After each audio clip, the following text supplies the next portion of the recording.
for joining us this afternoon, Andy. My name's Mel. I'm an Oxlep Skills Advisor.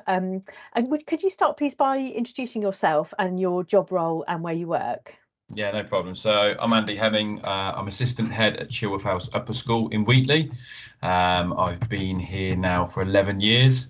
And yeah, one of the aspects of assistant head's role here is careers lead, and making sure all of our students have next steps post 16, all sorted, ready for them to go into the big wide world after our little bubble of our school. So we are fairly small, and yeah, so we have small classes of around 10. So there's a lot of preparation for our students going into next steps, because everything's just bigger and more people and busier, and again, working with our students with different difficulties, it can be challenging for some of them. So yeah, quite a wide range of challenges for our students, but yeah, makes our job very interesting and yeah, fun. Brilliant. And what sort of initiatives do you run at the school for the students? I think I read that you ran a work experience programme for Key Stage 4 students. Is that right? Yeah, so we try and get as many as possibly can out on work experience. We've made some fantastic links within the local community. So we've been working with Chilworth Collective, which is charity in Kidlington, for about, I'd like to say 4 to 5 years now, and we go and volunteer with them. We help set up their food larders, it's based at Exeter Hall, so we set the hall up. We also do loads of work on their allotments so they can grow food to help the vulnerable families. And we actually have a student on work experience in the kitchen, so they're prepping the food to then serve the following day. And they serve people who just want to pop in. It's like a pop-up cafe for people who need a hot meal. We've also got a partnership with Black Goo coffee shop in Tame. It's unbelievable. The cakes are fantastic, but the staff are amazing. And yeah, we've had work experience there for at least 2 years. I want to say 3 years. And they do a couple of hours a week, every week. We've got a girl there in year 10. I reckon she's been there now probably 3 to 4 months, and she does every Friday morning, 2.5 hours.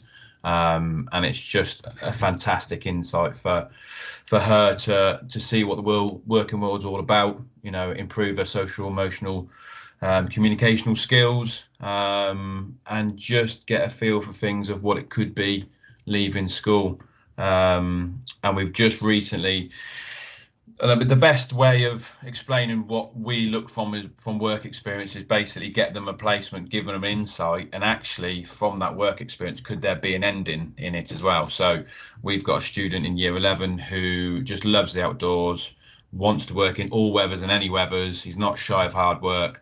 And I put a few feelers out there to try and get some grounds maintenance, and he did really well. He worked at Whitley Town Council, and the one he's working on now is a little company based near Cumnor called Muddy Spades. He's done work experience 1 day a week over 6 weeks. That's been extended, and now we're just signing all the documents to transfer him over into an apprenticeship. So that is like the perfect work experience. But loads of different opportunities for our students on top of that as well. And we're always looking, you know, I believe even mainstream schools at the moment are struggling with placements. It's becoming more of a challenge. And I think from our background and where we work from, the SEN area, I believe some employers probably don't have the confidence to say yes, and maybe need a little bit of educating, and that's not a bad thing.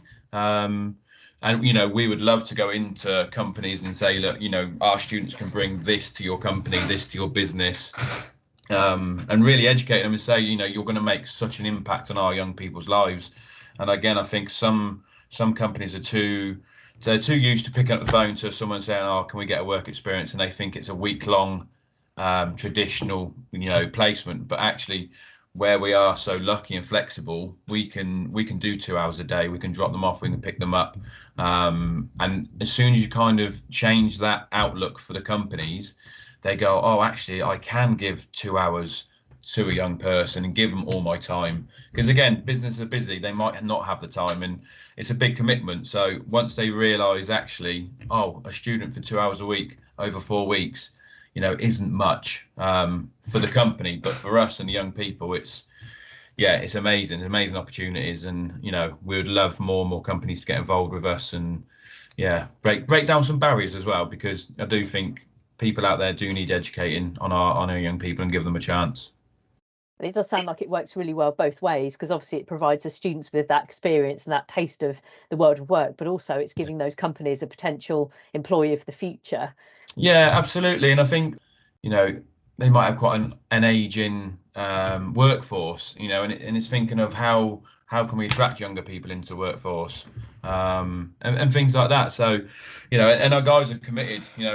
This girl on a Friday morning has been there 3-4 months, not afraid of hard work. Doesn't want to miss too much schooling, but we found a slot in a timetable. Actually, you can commit to that, and she'll carry on all through year 11, hopefully, if Blackgoo are happy, which I think they are. So, yeah. So Andy, as well as work experience, you've also run some mock interviews for students as well. How does employers coming into school benefit the students, as well as them visiting employers in the workplace? Yeah, so we ran a year 11 mock interview. So we took all of our year 11 students to Blackgoo Tame coffee shop. We got Tame Rotary Club, who all volunteered to come and interview our students. And again, our work experience students served us coffee, gave us cake, whilst the other students were getting interviewed. And again, for our students, some of them, it was such a huge barrier to knock down, of being interviewed by a stranger, by somebody new in a different environment. And it's all about getting them prepared for next steps. And to some of them, it wasn't a barrier at all when they sat there and they talked for, could have been hours and hours and hours, but for some of them it was a real big barrier. But the sense of their self-esteem just went straight through the roof, their confidence, and you could see it in their faces. They're relieved they got through it, but actually they're like, oh no, I can do it.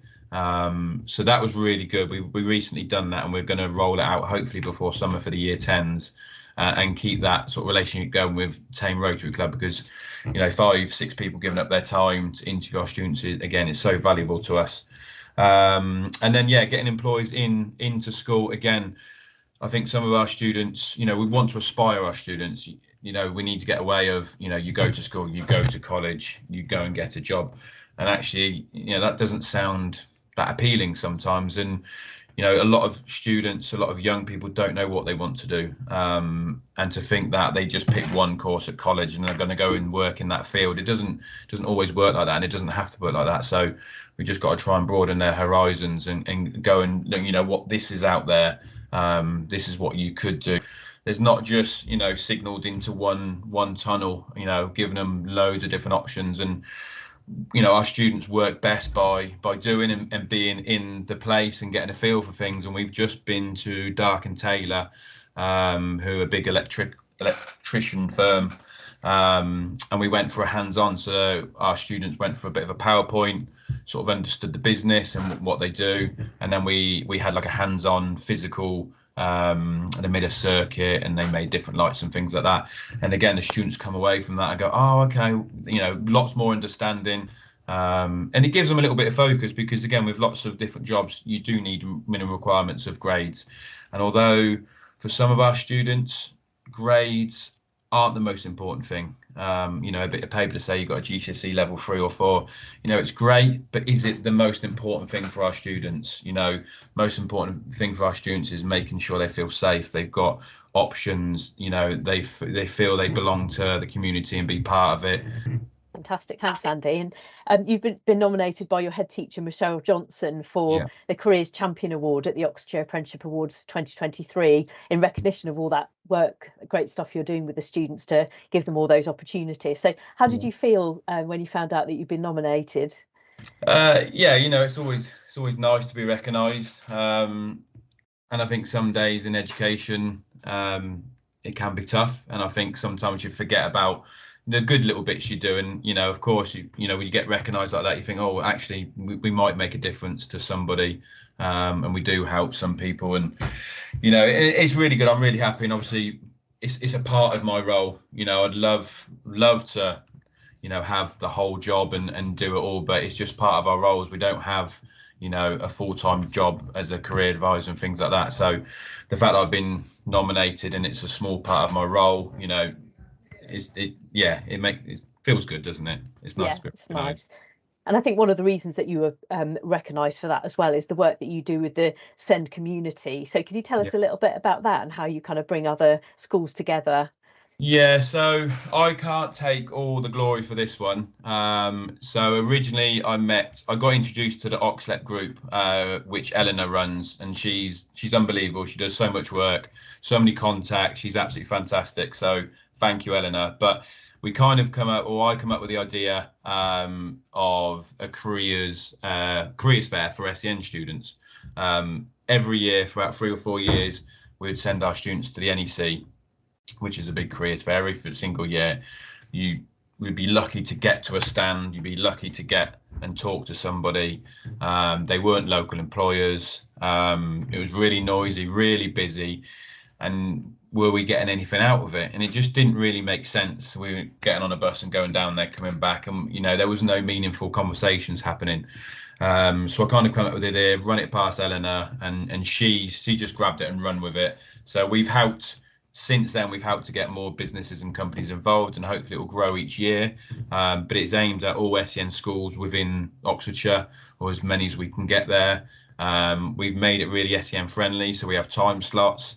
We have a quiet hour when maybe students with higher needs can go and it's not overwhelming.